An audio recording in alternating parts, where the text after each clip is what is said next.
এক অন্ধ বৃদ্ধাকে ধর্ষণের অভিযোগ উঠেছে মন্তেশ্বরে। নির্যাতিতার পরিবারের অভিযোগের ভিত্তিতে এলাকারই এক ব্যক্তিকে গ্রেপ্তার করেছে মন্তেশ্বর থানার পুলিশ। থানা সূত্রে জানা গিয়েছে, স্বামী মারা গিয়েছে, মেয়েদেরও বিয়ে হয়ে গিয়েছে। বিগত কয়েক বছর ধরে এক মেয়ের কাছাকাছি এলাকায় আলাদা একটি বাড়িতে থাকতেন তিনি। দিন দুয়েক আগে রাতে তার উপরে শারীরিক নির্যাতন হয়।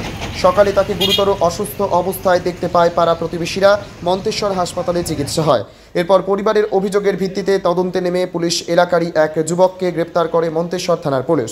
পুলিশ জানায়, জেরায় ধৃত অপরাধের কথা স্বীকার করেছে। ধৃতের বিরুদ্ধে ধর্ষণের মামলা রুজু হয়েছে।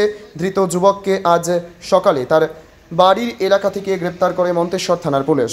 ধৃতকে কালনা আদালতে পাঠান মন্তেশ্বর থানা পুলিশ। ধৃত যুবকের মা আমাদের কি জানালেন দেখুন। বর্ধমান থেকে রাজেশ ঘোষের report, time press Bengal news.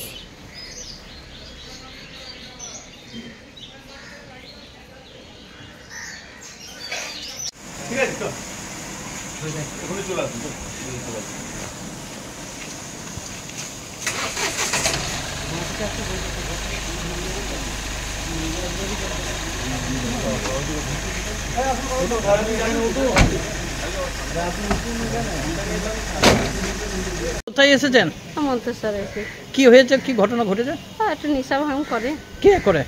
আমার ছেলেই করে। দিয়ে ওই একটু পড়িয়ে সময় হলে বাড়ি চলে যায়, নাহলে একটু পড়িয়ে মরে থাকে, দিয়ে আবার বাড়ি যায়। দিয়ে পুলিশে ধরেছে। মনসা থানার পুলিশ ধরেছে? হ্যাঁ, মন্তেশ্বর। উনি কি কোনো বৃদ্ধ মহিলার বাড়িতে ঢুকেছিলেন, দিয়ে খারাপ আচরণ করেছেন? সেটা তো বলতে পারছি না আমরা। এটা বলতে পারছেন না? আমরা বাড়িতে থাকি তো, কি করে জানবো সেটা। আপনার ছেলের নাম কি? আর সুকান্ত ঘোষ। বাড়ি? বাড়ি বাগাসা। বাগাসা।